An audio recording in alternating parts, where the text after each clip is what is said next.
Welcome to SportsBeat KC, the Kansas City Star's daily sports podcast. It's Wednesday, May 24th, and I'm Blair Kirchhoff. The Chiefs talked today, and that's what you'll hear on the show. It's the second phase of offseason workouts, and Wednesday was the third workout of the week.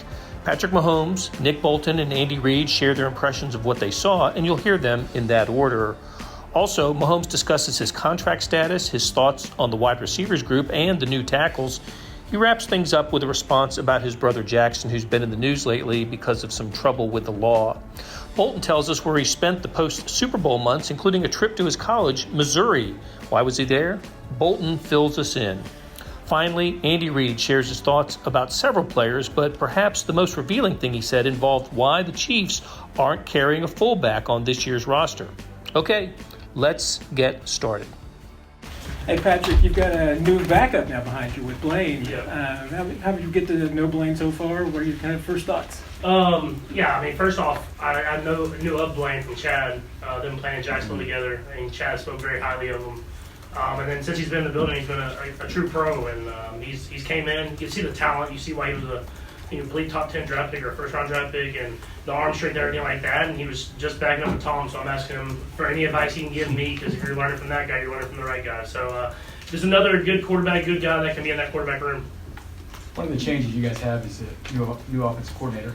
Nagy was here obviously with you before, and then again, what's the kind of transition been like for him to be the OC right now? Yeah, I mean, it's been easy, I think, for me, just because I was here when he was the OC the first time. Obviously, EB will be missed. The way he was able to take us and lead us to the offense that we've had these last few years. So he'll definitely be missed, but I'm glad that it's someone that I'm comfortable with, someone that I've worked with before, and I think the guys are starting to learn on how he wants things done. I mean, even though it's the same system, it's obviously a little bit different on the guy and the coach and stuff like that. And so it's been a smooth transition so far, and now it's about kind of continuing to build until the season. Pat, I know it's May 24th, but just what's your overall assessment right now of this collection of receivers? Yeah, I think we're deep. I think that's the biggest thing. Usually you have a good feel for kind of who the guys are going to be and everything like that, but with this group, it's like every single guy, you're like, I can see him making a path and making the team. And so, that's what you want. You want that competition. I thought even the young guys that have stepped in and done a lot of great things, and guys from other systems that have stepped in and done great things. So a lot of competition in that room. It'll play out throughout OTAs and camp, but I'm happy with where we're at in that receiving room. Patrick, with the offensive line, and you got two new guys who won, and then Donovan, just your overall impressions of them. Of course, as they said, May 24th, you don't know exactly what's going to go on, but just your overall impression of guys that are going to be protecting those tackles. Yeah, no, I think we're in a good spot. Obviously we lost two good tackles this last year. We're bringing in two guys that have had success in other places, and so they're getting familiar with how we do things, the words, or what I'm saying at the line of scrimmage, everything like that. But as far as talent and work ethic, they're both at the very top of that, and so it helps to have those three guys in the middle to help them through the process of learning a new system. And then, another position with the depth. If you look at our second line, you would say that starts a lot of other places. So, I think Brett Veach and Coach Reid have done a great job of bringing in talent so that we have that competition day in and day out. Patrick, you had grown pretty close to Orlando. Mm-hmm. What did you make of that situation and then seeing him go to that's become one of your bigger rivals in the NFC? Yeah, no, it's tough. I still talk to Orlando.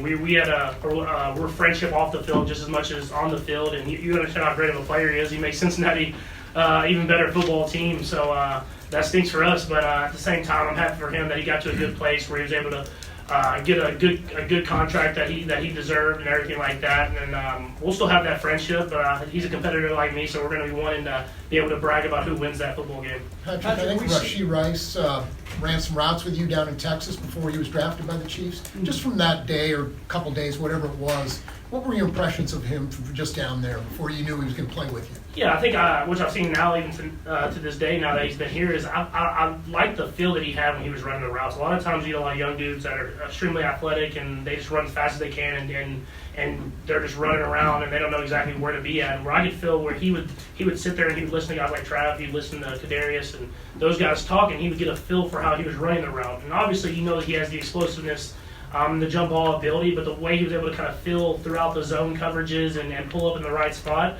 That's more of a veteran type mindset for a receiver. So I was very excited about that, and now we'll just continue to work him in here and there and continue to push him to be better and better, and he'll have an impact in this offense this year. Patrick, you have an opportunity to do anything. I mean, any event probably in the offseason you want to go to, you can go to. What's it been like, and how do you keep yourself grounded? Well, if you have 2 kids, it kind of keeps you grounded. No, I've been able to do a lot of stuff. Obviously, we went to the Met Gala and the Formula One and the Kentucky Derby, stuff that I've always wanted to do. I've always wanted to go to the Kentucky Derby, but I wanted to win the Super Bowl before I went. And obviously, the last one we had COVID that canceled that. So I was glad that we were able to experience that. It was an awesome race, and it's just picking and choosing what you can do. And then now we're back in football, so we're kind of really locking down and getting your body back in the right spot. But I have a few more trips, but nothing too major. I've kind of settled down for the rest of the offseason. Patrick, what's the value of this OTA time for you? What do you enjoy about it? Yeah, it's just building those relationships. We've had a lot of turnover on our team over the last few years, and I think you've seen that we're still a close-knit group. I think that just comes with almost everybody being here for OTAs and everybody coming into training camp, and we build those relationships, and I think that's what makes us a great football team. I mean, everyone's talented in this league, but I think if you get guys that are all on the same page, offense, defense, special teams, that's what takes you to the next level. At around this time of the year, so much of the conversation is about whether the starting quarterback competes in these voluntary OTAs. But from your perspective, having the entire offensive line here, having veterans like Travis and obviously Clyde, what does it do for you, I guess? Yeah, it just keeps you on top of things. I think that you're in here, you're working. Like you said, you're building relationships. You kind of teach the little small things that we do within our offense and everything like that. But I think it's just you stay on top, you stay fresh, and I think that's the biggest thing. And there's a lot of competition. We take care of each other out there, but at the same time, guys push, and it helps when guys like those veteran offensive linemen and like Trav and all these guys are here, because then it shows that hey, we all need to get in the building and get the work in. And Coach Reid takes care of us, and he's going to push you. He knows when to kind of pull back and let guys enjoy the offseason. We have played a lot of games over these last few years. Patrick, you talk about building relationships. We hear about superstar players in different sports, like Michael Jordan. He wasn't really approachable. That's what other guys have said.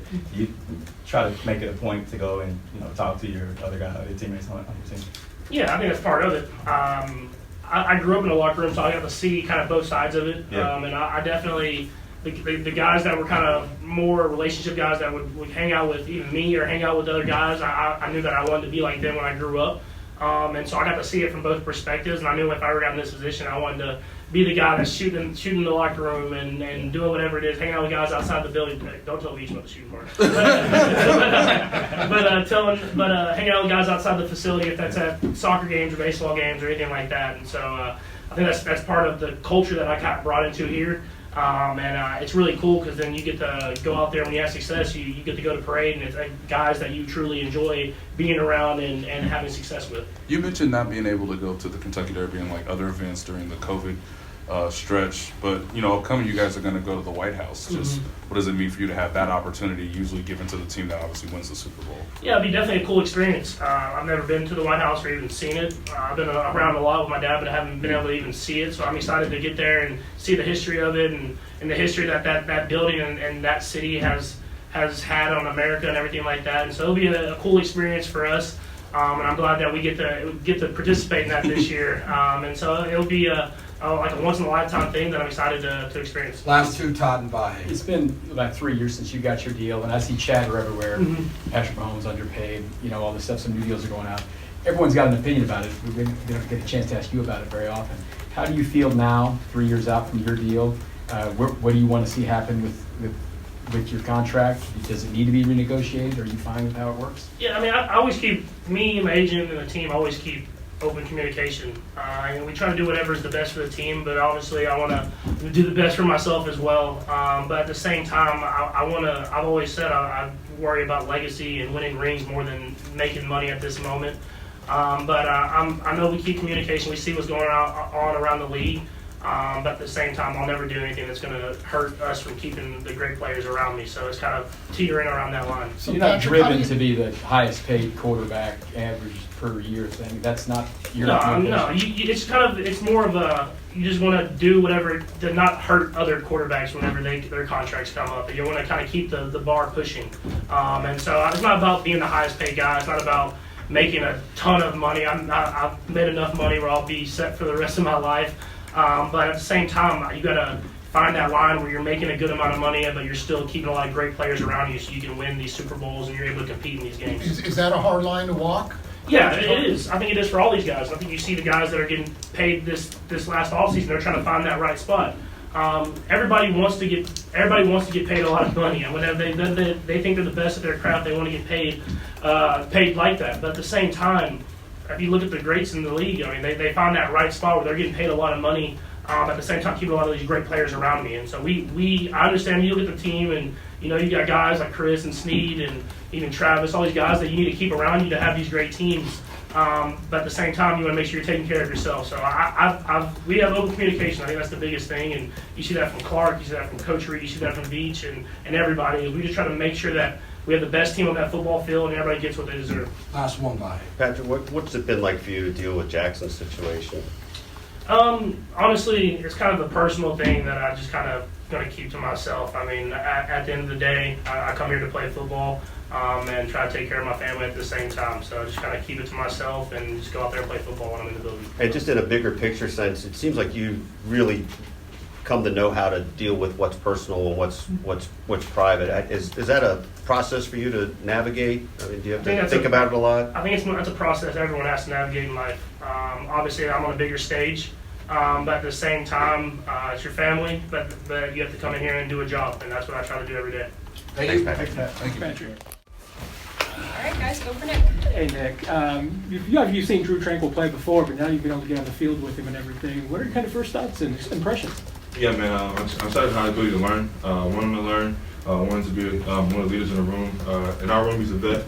Oldest guy we have in there, so we're all learning from him. Play a lot of football, play a lot of different schemes, and so he kind of brings some of that knowledge over, and it's helping us grow. And that's kind of what we wanted, especially as a group, man. He's athletic.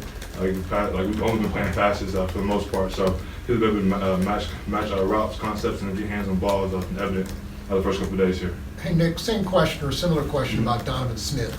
You have probably matched up against him a lot, but you played against him. What are your thoughts on him and when you played against him?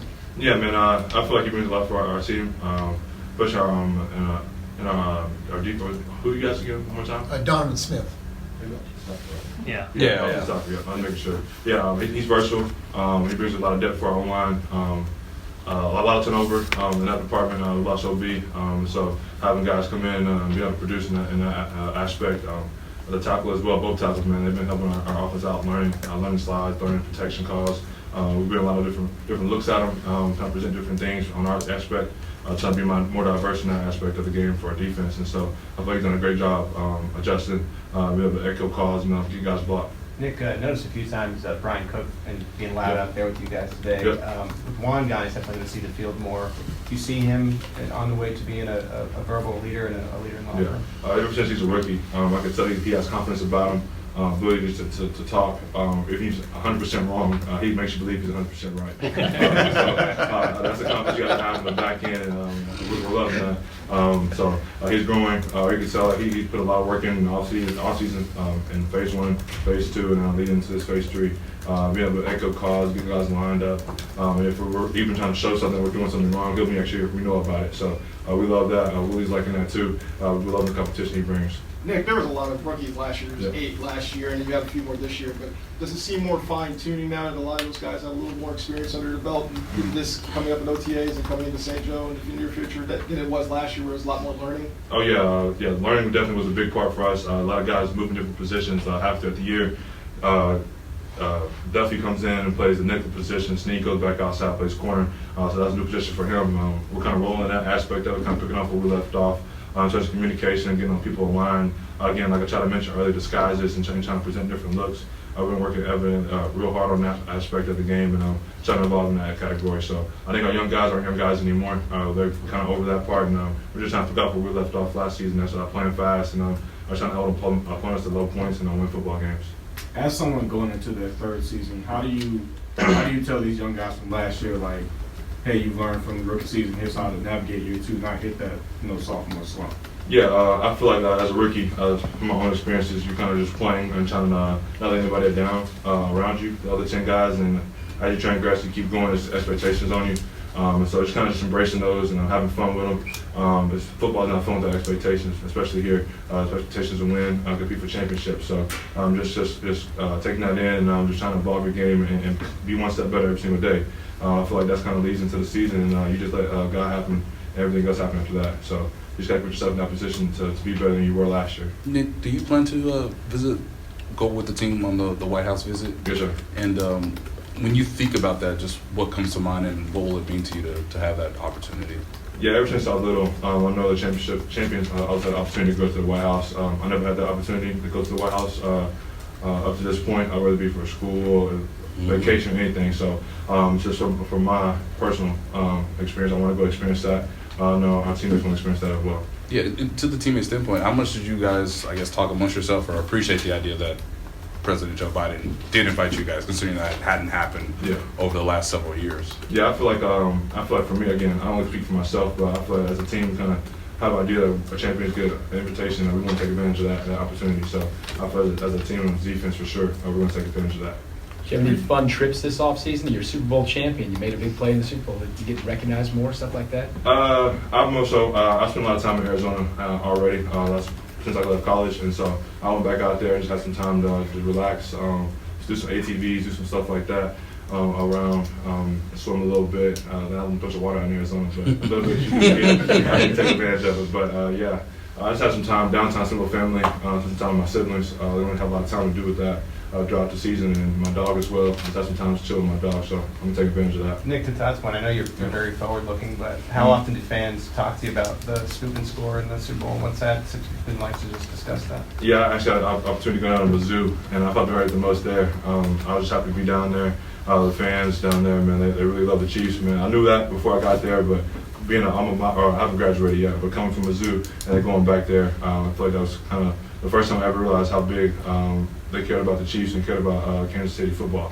So just being around there, being around them, my teammates, my coaches, guys that's playing at Mizzou now that went there when I was there, growing up being a Mizzou fan and Chiefs fans, and just had the opportunity to kind of share that moment with them, man. I feel like that's probably one of the most things I did that was kind of beneficial for myself throughout the offseason. How important is it for you to graduate? You know, you said about you haven't graduated yet. How important is it for you to graduate? A lot of other athletes we've seen go back and get their degrees. How important is that? It's very important. My mom, I'll leave with a degree. I didn't have the opportunity to do that because of COVID. Kind of kept us from finishing doing summer classes, unless you actually had to have them in order to be eligible. So I kind of put me behind a little bit, but it's very important for me. I will not finish my NFL career without my degree. What was the occasion that brought you to Mizzou? Was it did Coach Drinkwitz invite you to speak to the team, or why were you over there? Oh, yeah, I went down there for the spring ball game. I was going to be outside of Kansas because of the weather. It was kind of chilly out there, 30 degrees or something like that. So I didn't get to watch a spring game. I guess it was open to the public, but I got a chance to kind of watch those guys down there in indoor practice, do a little live scrimmage. There's a couple guys down there like Chad Bailey that I grew up with. But went to college, played with, room with them. So it's good to see that guy keep transcending better every single year. So I got to see those type of guys. Are you as hungry as you were before you won the Super Bowl? Are you guys going to be as hungry? I know our defense are definitely going to be hungry. We don't really get the respect that we deserve. Over the years, the 3-4 years I've been here, and I've been watching from Mizzou, the Chiefs defense doesn't get the recognition that it deserves, myself included. So there's a hungry aspect of it. I can safely say that I'm hungry as ever. Nick, are there specific things on defense where you guys want to improve from last year? Yeah, I feel like we kind of have some missed opportunities, whether it be interception, sacks, and just kind of get hands on balls, contesting catches a little bit better. The first, I think, 6 games, we don't think that the defense, we were as gelled in as we wanted to be, and the back half kind of picked up, so we kind of want to start sharp there. Start at the beginning of the season, the first 6 games, like the last 6, and just kind of see what that takes us throughout the season. Along those lines, this is a passing camp. I mean, Andy Reid will say it's it's more for the offense, probably for the defense. Yep. Do you have to embrace that part of it, for you guys to be able to make those plays that you want to and improve those areas in passing? Do you just kind of have to attack this and say, yeah, it's for the offense, but we need to get better at this too? Yeah, I think Coach Reid does a great job with these camps, this OTAs and into the last mandatory camp of making us use our feet and our mind. Those are 2 things I feel like we can build on, whether it be getting alignment, communication, showing different looks, shuffling with our feet, covering with our feet, keeping hands off of receivers from line of scrimmage and take the physicality part of the game and just playing with our minds and our feet. And I feel like that kind of helps us throughout the season, especially in the back half of the season. When guys get a little dinged up and don't have the same speed, same agility as you have early in the season, your mind has been sharp from the last 6 months, and you're able to go out there and produce still. Thank you, guys. Yeah, thank you. Thank you. All right, good to get into this phase 3. We've obviously been going here a little bit with the phase 1 and 2, so it's good to get out and be able to go against each other with the rules that are given, and see the guys move around and compete. Anyways, that time's yours. Coach, over the years, you've got a set way you do things, and the league has kind of changed a few things, and adapting through COVID, through some of your phases. How do you think you've maybe changed any of the things you've done or kind of adapted to the way of the world now? Sure. Well, we ended up doing phase 1 virtually. Not that the league, that's not what the rule is, but I mean, just with the season being as long as it was, give the guys a little bit more time and still be able to meet with them. Introduce some of the new things, talk about scheme eval. And then they all came back for phase 2. So, now you're able to go through it versus air. We haven't, it's okay. It's probably better for the offense than it is the defense. Defense doesn't have an offense that they can go against out there. So you have coaches and trainers and everybody else being in the offense for them. So it's, that's a little different. Coach, just get excited about this. I heard some guys on the radio talking about whether you were still motivated to want to coach for 20 more years or anything like that. 20 more. That'd be fun. No, listen, I'm fired up. I enjoy doing what I'm doing, and so I love being able to teach. And this is a great teaching time. So for when you're with the guys. Coach, Clyde has been through a long road here with the injuries and stuff. Looked pretty good today. Just how have you seen him battle some of that stuff and come, head up and doing well? Yeah, you can tell he came back in good shape and is working hard. He looks great, quick, strong. I'm happy for him. Andy, I think you guys said back even in March with signing Jawan that, he had the talent and maybe the potential to play left tackle. Sure. With him, assuming he's staying at right tackle, just what were the conversations like when you bring Donovan on, and just how has he sort of approached, just playing the position he's normally played? Yeah, so for the few practices that he was at the left tackle, and Yang worked in at the right tackle.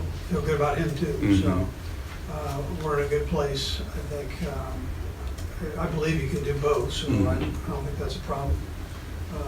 You got a few snaps at that, but listen, we've got 2 veteran guys that have a lot of snaps under their belt at a high level. So we felt comfortable with that.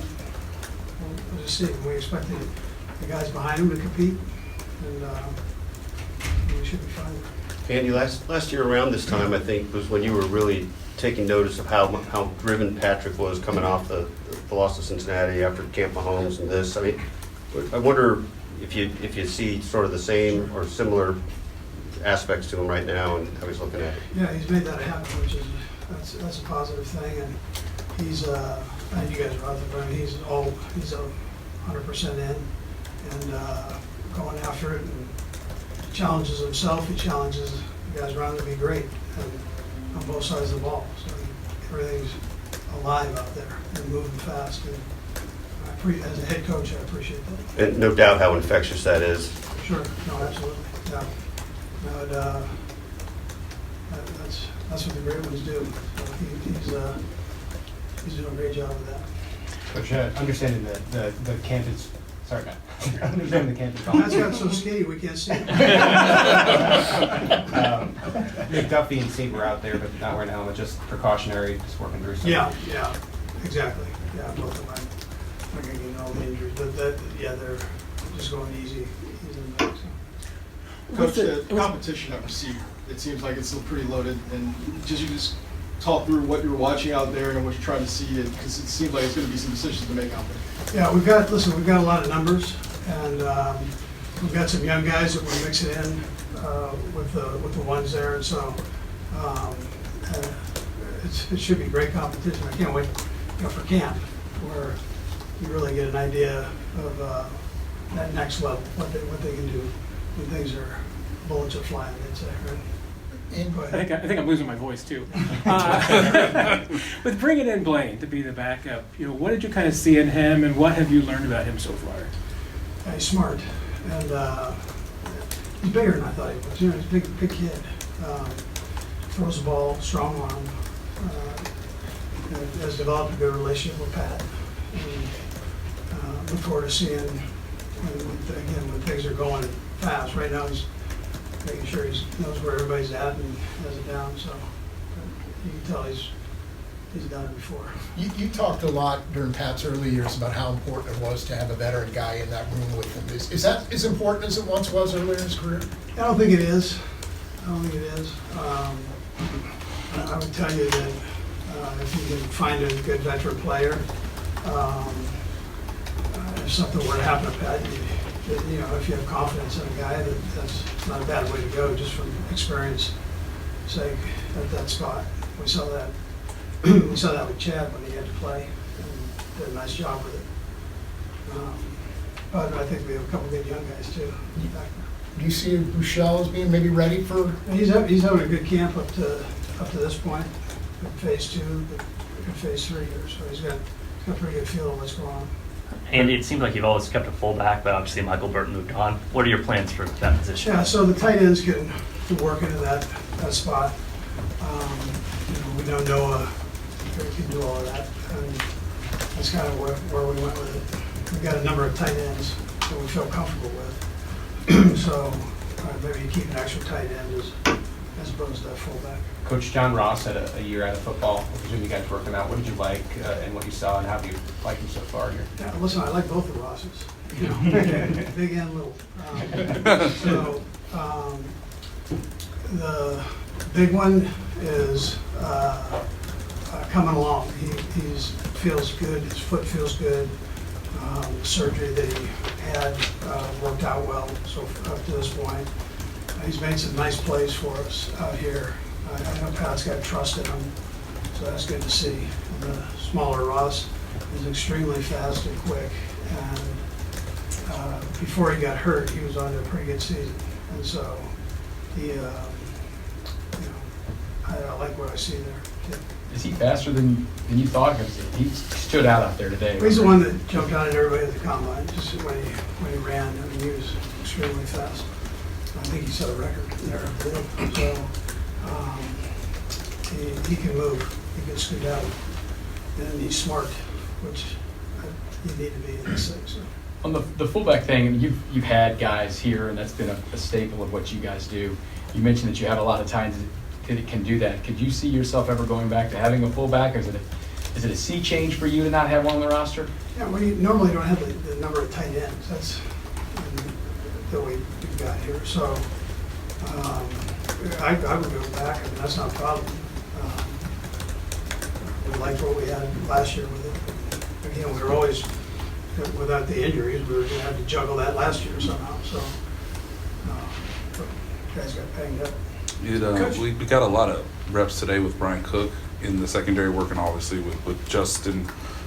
Just what have you seen so far, and what do you hope for him potentially, obviously being in that starting role? He's doing a nice job. He finished the season strong. He had some nice snaps in there, so for us, and he's just kind of picked up from there and done a nice job.